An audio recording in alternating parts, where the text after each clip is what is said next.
Je vais commencer donc ma petite conversation, mon petit bavardage par rapport à un dessin. Mais avant tout, je veux dire, il faut savoir que on va se situer dans une époque euh, donc de l'émergence des quartiers, hein, des usines, des ouvriers, des loisirs et à à l'explosion, je veux dire, euh, des découvertes technologique. Vous avez compris que c'est l'époque contemporaine qui suit l'époque des rois, qui suit l'époque moderne. Donc l'époque contemporaine.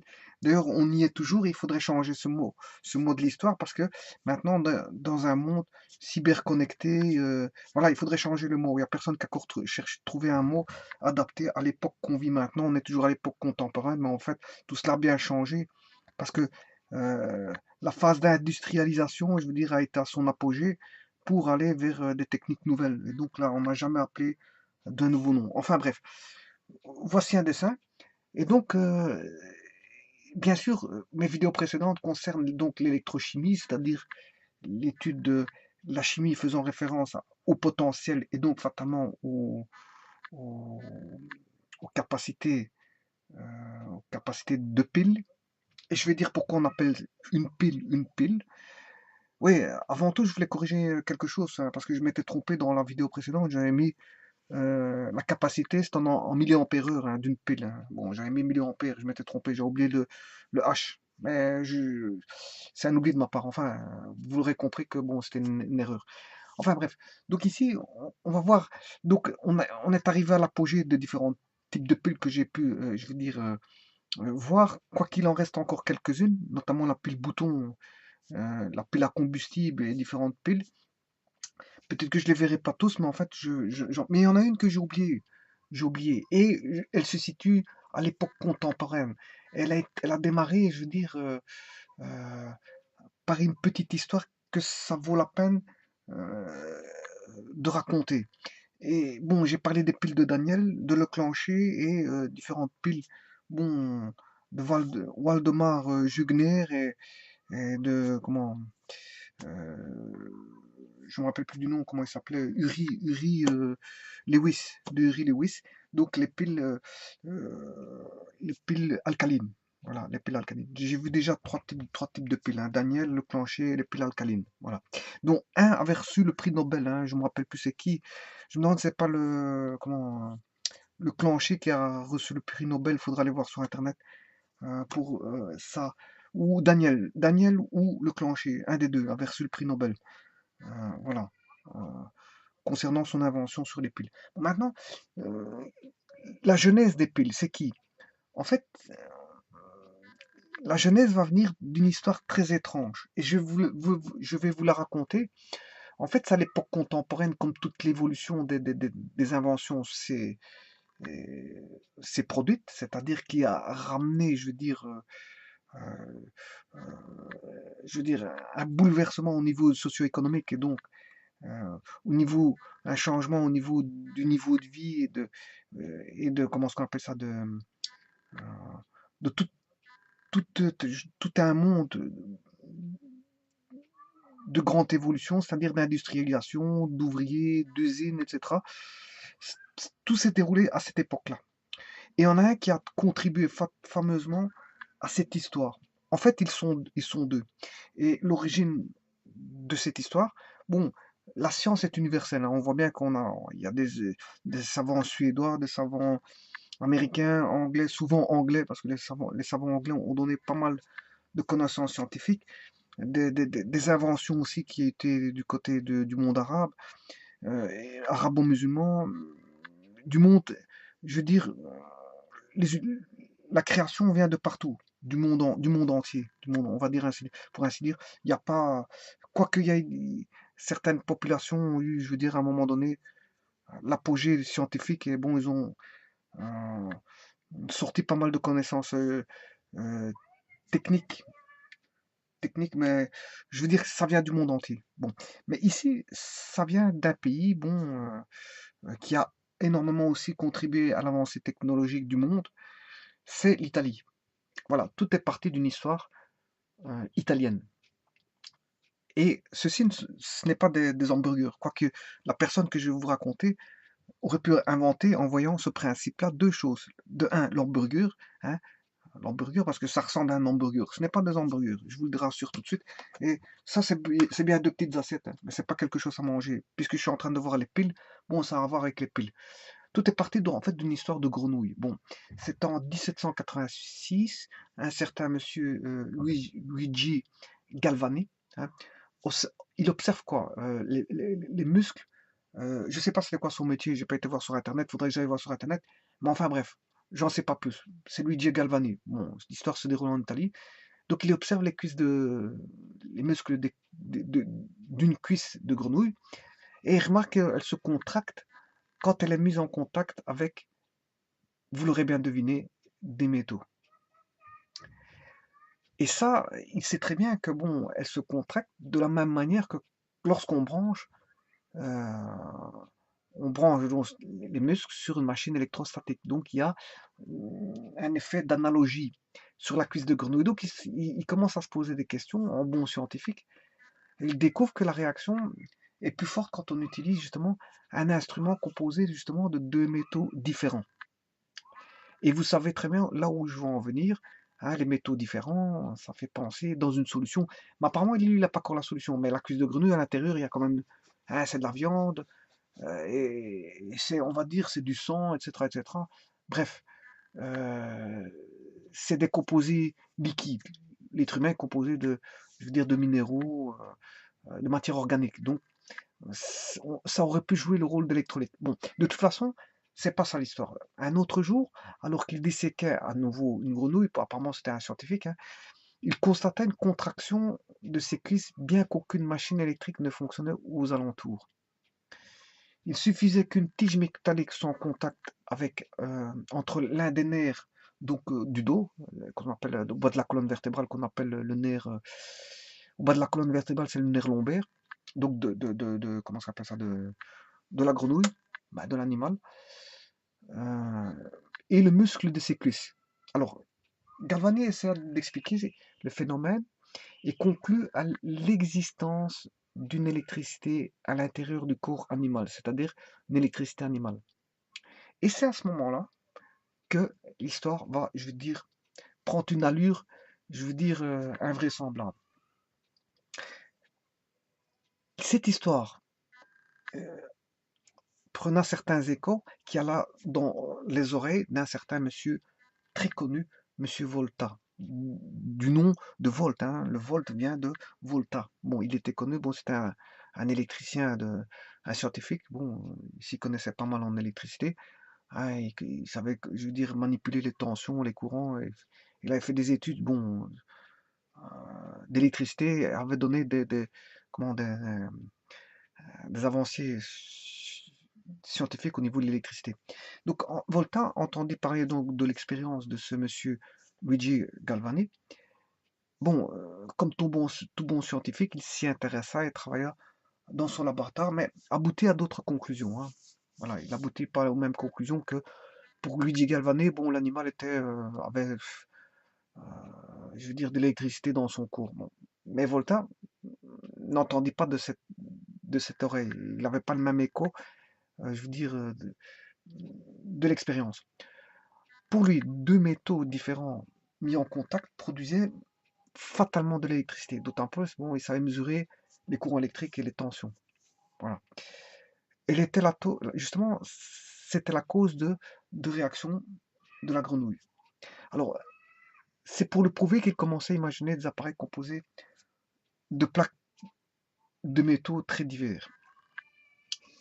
Mais en fait, Voltaire et Galvani s'étaient rencontrés. Ils n'étaient pas d'accord et ils ont même discuté ensemble.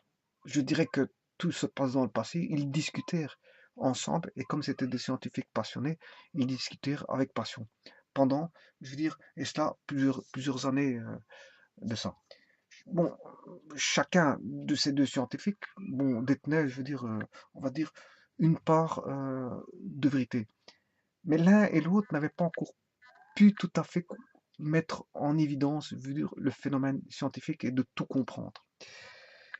Nous devons, surtout à leur esprit d'observation, à leur travail méticuleux, surtout à leur patience, notamment à leur intelligence, à leur reconnaissance, la découverte d'un instrument que vous l'aurez constaté qui est de nos jours encore utilisé, qui est merveilleux. Tout ça pour vous dire quoi? Qu'on en est arrivé, bon, le 17 mars 1800, Volta avait trouvé Eureka, comme Archimède, hein, il avait trouvé euh, la pile. Sa pile est composée donc, comme son nom l'indique, et voilà d'où le terme vient, le vocable pile, d'un empilement, d'où le nom de pile. Voilà. Alors, mais lui, Volta avait commencé par un empilement donc de disques de cuivre et de zinc, hein, de cuivre et de zinc, alternés, donc, je veux dire, ici j'ai mis du zinc et de l'argent, hein. Enfin du zinc, ouais, du zinc. Ben, on peut mettre du zinc, du cuivre, et entre les deux, chaque fois c'est l'électrolyte. Voilà l'empilement. Et là, il recommence. Donc là, lui, il avait déjà compris le système de nos jours que les piles sont utilisées, je veux dire, pour un espace réduit, hein. On met deux piles en... Voilà. Un rangement comme ceci, en fait, hein. Voilà. Donc on aurait le plus ici et le moins là. Voilà. Donc il a fait un espèce d'empilement comme ceci, comme on voit. Voilà. Donc lui, il a utilisé du cuivre et du zinc alterné. Et alors bon, chaque disque, comme j'ai dit, est séparé par un bout de tissu. Donc là, le bout de tissu, il est imbibé donc, de sel. Donc le sel qu'il avait utilisé, c'est un sel, il n'a pas été cherché loin pour trouver le sel, c'est du sel de cuisine, c'est-à-dire du chlorure de sodium. Voilà. Donc, il a utilisé donc du cuivre et du zinc. Bon, jusqu'à présent, on utilise beaucoup le zinc, hein. Voilà. Le zinc est fort utilisé parce que c'est un échangeur euh, d'ions. Il est facile de faire retirer des ions à du zinc. Très facile. C'est pour ça que dans les piles, on retrouve souvent du zinc, hein. Donc il permet d'échanger facilement des ions. Donc lui, apparemment, il l'avait déjà compris à cette époque-là. En utilisant du zinc et du cuivre. Pourquoi le cuivre? Bah, parce que c'était un élément fortement conducteur. Et le zinc, apparemment, peut-être qu'il devinait que bon, ça échangeait facilement des électrons, mais apparemment, il a eu la lucidité d'utiliser du zinc. Je ne sais pas pourquoi, bon, il a eu cette idée-là. Bon, bon, ça lui est passé par la tête d'utiliser du zinc, et il y a sûrement une raison. Qu'il savait déjà qu'à ce moment-là, que le zinc, bon, était fortement, je veux dire, échangeur d'électrons. Donc, il imbiba donc des bouts de tissu avec du chlorure de sodium entre chaque métaux alternés. Donc zinc, cuivre, zinc, cuivre, zinc, cuivre, zinc, cuivre. Et là, il a bien déjà polarisé, hein, parce que bon, si il a du zinc ici, il doit revenir avec du cuivre là. Et repartir comme ça, comme si on mettait une bonne polarisation ici au niveau des piles. Donc apparemment, bon, il s'y connaissait déjà en électricité, hein. Bon, il savait utiliser l'électricité, voilà. Alors, il se produit donc au niveau de chaque couche,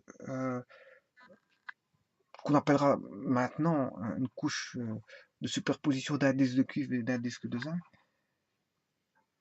séparé par un tissu, et lui, il retient la solution, en fait. Alors, qu'est-ce qui se passait? Ben, en fait, on sait bien qu'il se passait, enfin, à ce moment-là, il se passait une réaction d'oxydoréduction, voilà. Alors, il faut savoir qu'il ne se passe rien au niveau du disque de cuivre. Disque de cuivre, euh, les éléments qui participaient réellement à la, comment ça s'appelle ça, à l'oxydation et à la réduction sont les éléments de zinc et d'eau. D'où la réaction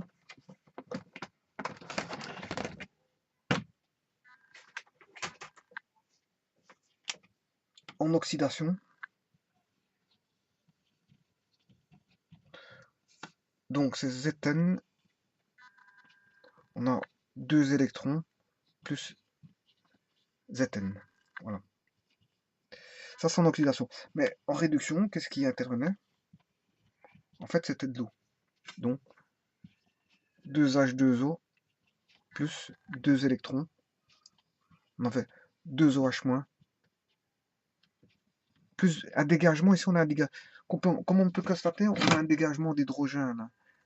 Voilà, ici, on a un dégagement d'hydrogène. Et ça va peser lourd sur le passage du courant. Les bulles vont faire en sorte que, je veux dire, vont arrêter le courant. Ils n'ont pas découvert ça tout de suite. Il y avait un problème que le courant ne restait pas longtemps. Pourquoi? Parce que, en fait, c'était les bulles d'hydrogène. Et longtemps après, il a fallu résoudre ce problème-là. Voilà. Bon, on constate à un certain moment que le disque de zinc est petit à petit consommé. Comme on l'a toujours dit, bon, euh, le zinc est attaqué. Le zinc est attaqué à la longue. C'est qu'il y a bien un échange d'électrons, hein. Si je me suis trompé, c'est N2+. Voilà. Donc le zinc est bien attaqué. Mais en fait, donc on a un dégagement d'H2 ici, hein. Donc peu après, donc toujours ce monsieur Volta, à la place de mettre de l'eau, il a eu encore une fois l'idée géniale, parce que ce sont les grands savants comme ça ont des idées extrêmement géniales qui font avancer le monde. Elles peuvent paraître banales pour certains, mais jusqu'à à- jusqu'à présent, jusqu'à leur découverte, personne n'a eu cette. Quoi qu'il y aurait pu eu des personnes qui auraient eu ces idées-là, mais elles n'ont jamais été mises en observation. Donc, fatalement. Quoique, peut-être Volta a tiré des petites idées qui étaient déjà existantes à l'époque déjà babylonienne, hein. Donc, à l'époque babylonienne, ils savaient déjà des choses. Peut-être que Volta a peut-être recopié certaines choses aussi. Bon. Mais, malgré tout, on va pas mettre à défaut, je veux dire, on va pas mettre ça à défaut ses connaissances. Et en fait, bon, on va lui remettre à lui cette découverte-là. Donc, en ajoutant de l'acide, bon, il a eu cette perspicacité qu'ont tous les savants d'avoir une idée géniale que personne n'avait pensé. Normalement, je dis bien normalement, entre guillemets, normalement, personne n'aurait pensé, quoique peut-être qu'il y a déjà des personnes qui auraient peut-être pensé, mais qui n'ont pas eu des écrits. Voilà. Et peut-être quand même à l'époque babylonienne, ils connaissaient certaines choses. Voilà, c'est ce que je veux dire en fait. Voilà, mon message est passé. Mais en fait, il a eu cette idée de mettre de l'acide. Et donc, à ce moment-là, quand il a mis de l'acide, ben, le phénomène, je veux dire,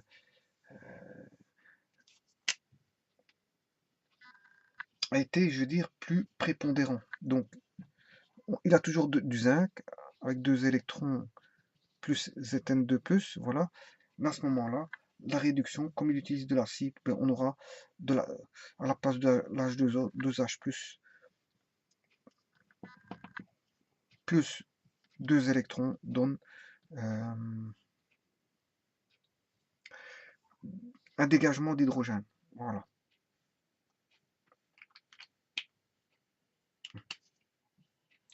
Apparemment, hein, quand il mettra de l'acide, ben, il aura un meilleur rendement, hein. Voilà. Bon, et bien sûr, ça,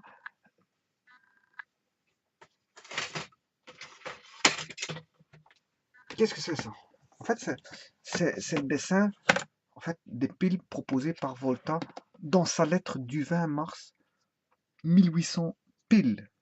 En 1800 piles. Donc, dans sa lettre du 20 mars en 1800, qu'est-ce qu'on a? Ah ben, il a montré, je veux dire, euh, sa pile mise sous forme de sandwich. Mais ici, apparemment, c'était pas du cuivre, hein. Enfin, pour moi, il a essayé pas mal de choses. Bon, comme c'était un scientifique, ici, c'est bien de l'argent qu'il a mis. C'est du zinc et de l'argent. Du zinc et de l'argent. Zinc, argent. Donc, vous voyez qu'il a fait quand même pas mal de tests en essayant différents types de métaux, comme a fait tous les savants, comme on fait tous les savants, hein. Quand on prend Marie Curie, qui a mesuré les roches pour découvrir la radioactivité, bon, elle a mesuré pas mal de roches, hein. Ils avaient tout un ameublement où ils rangeaient pas mal de roches. Et ils faisaient que des tests sur, euh, sur les roches pour découvrir, je veux dire, comment, la radioactivité qui active sur les différentes roches. Donc, une fois qu'ils sont lancés, les savants, ben, ils multiplient les expériences. Ils multiplient, comme ici, bon, qu'est-ce qu'il fait? Ben, à prendre de place de l'eau, il peut remettre de l'acide sulfurique, et puis peut-être qu'il va remettre une autre solution. Hein, je ne connais pas trop, je veux dire, les expériences de Volta, mais enfin, bref, il a mis différents types de métaux, conducteurs, bien sûr, hein, conducteurs, l'argent, le cuivre, le zinc, mais apparemment, le zinc était, je veux dire, une constante. Parce qu'il savait déjà à première vue que le zinc était fortement échangeur d'électrons. Voilà.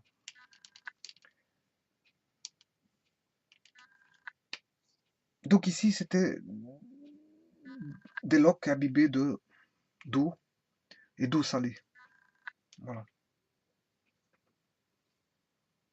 Mais en fait, voilà une des inventions parmi tant d'autres. Il y en a eu pas mal. Parce qu'en fait, ici, j'ai remis encore deux petites autres inventions de Volta. Et ça, en fait, voilà. Ça, c'est une pile à colonne, utilisée aussi par après.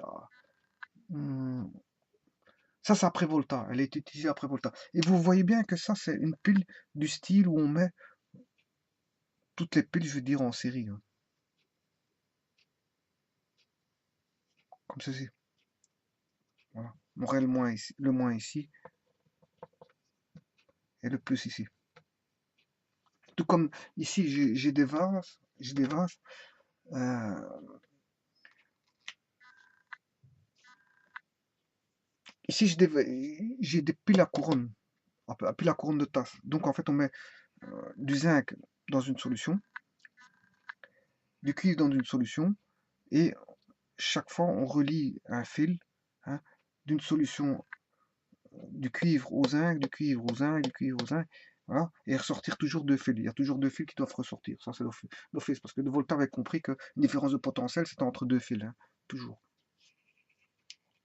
Bon, donc la mise en série de chaque couche équivaut à un empilement, hein, un empilement hein, de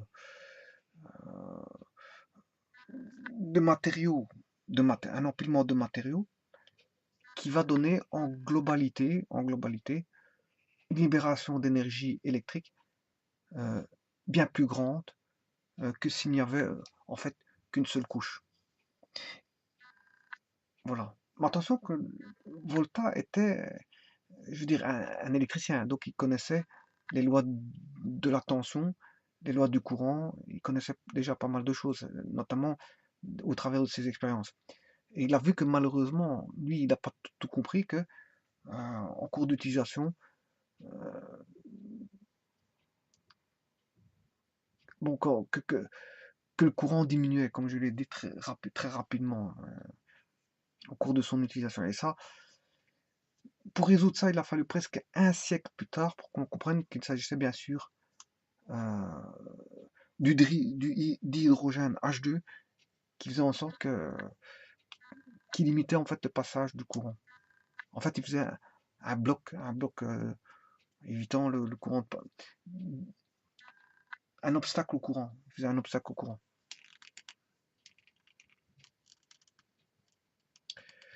Et alors, il y avait aussi,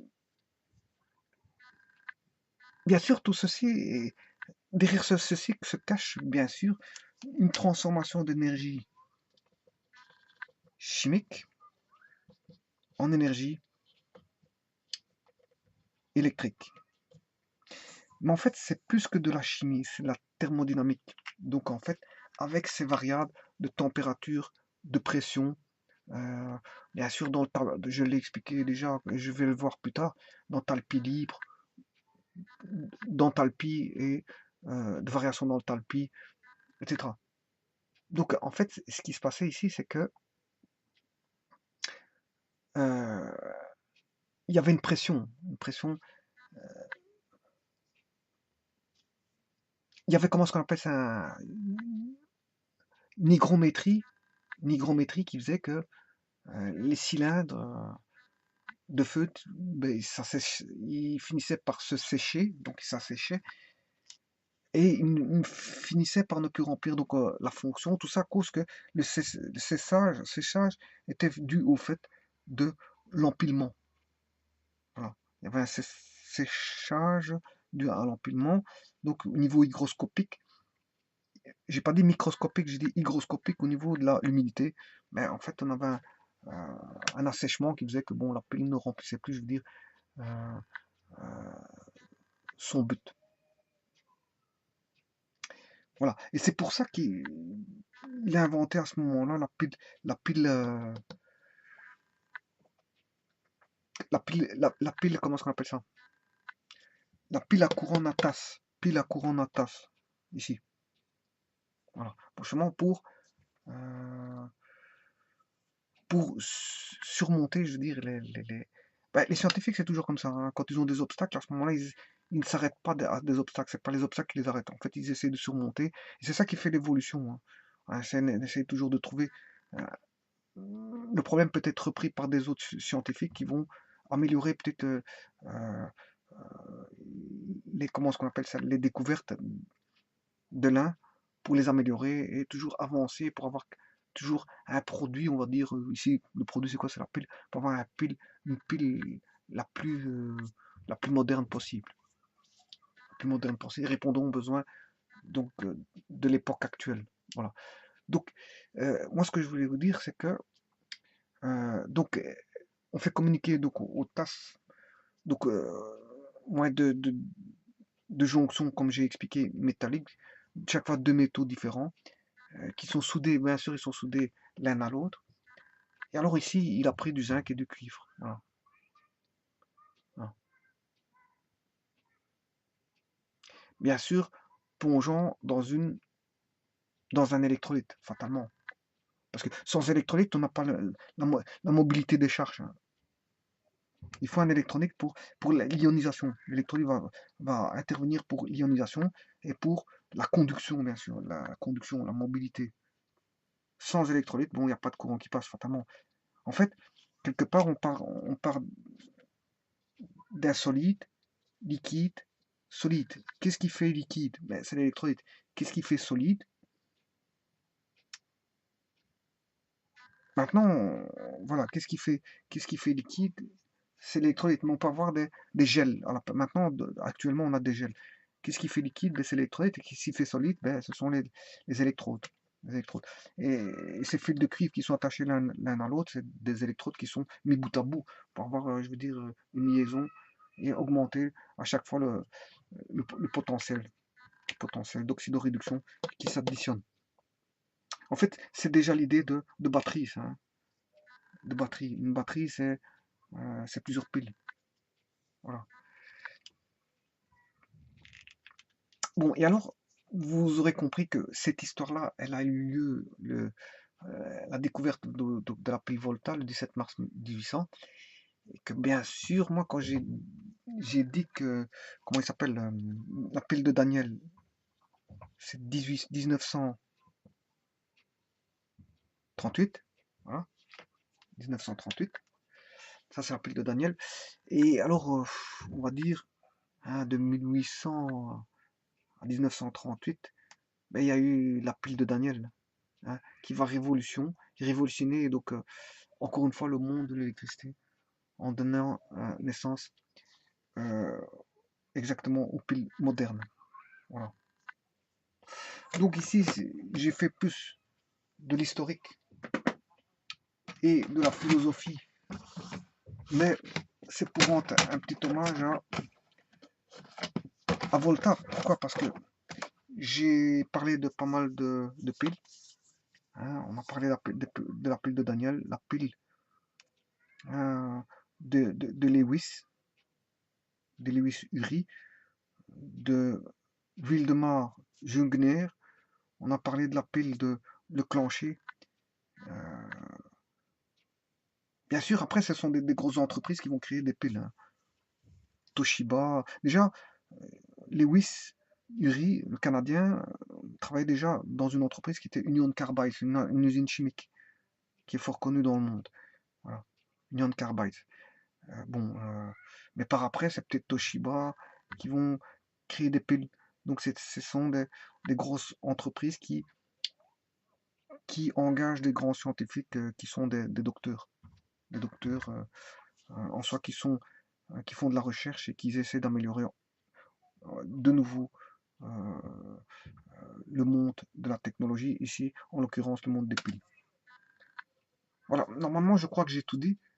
Voilà, donc en fait, donc ça, ceci, c'est quoi? Mais c'est une pile. C'est une pile existant à son époque, hein. Comme cette pile, c'est pas un empilement de sandwich, hein. C'est pas de sandwich. C'est pas de sandwich, c'est tout simplement un empilement de piles. Donc apparemment c'est un accumulateur en fait, hein. Une batterie de piles. Voilà.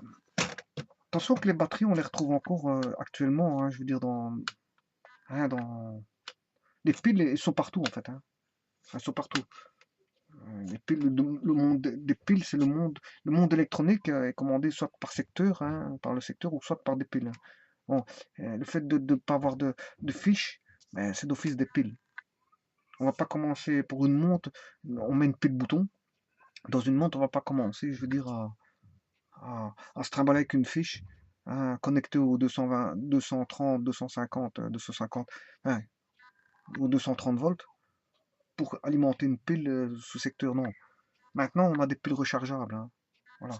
Donc ça permet la mobilité des personnes sans être connecté, je veux dire, à un circuit électrique. Voilà.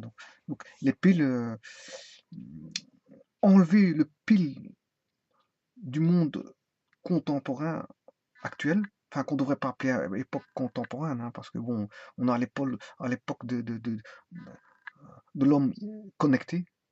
Voilà, on devrait pas appeler le monde l'histoire de l'homme connecté.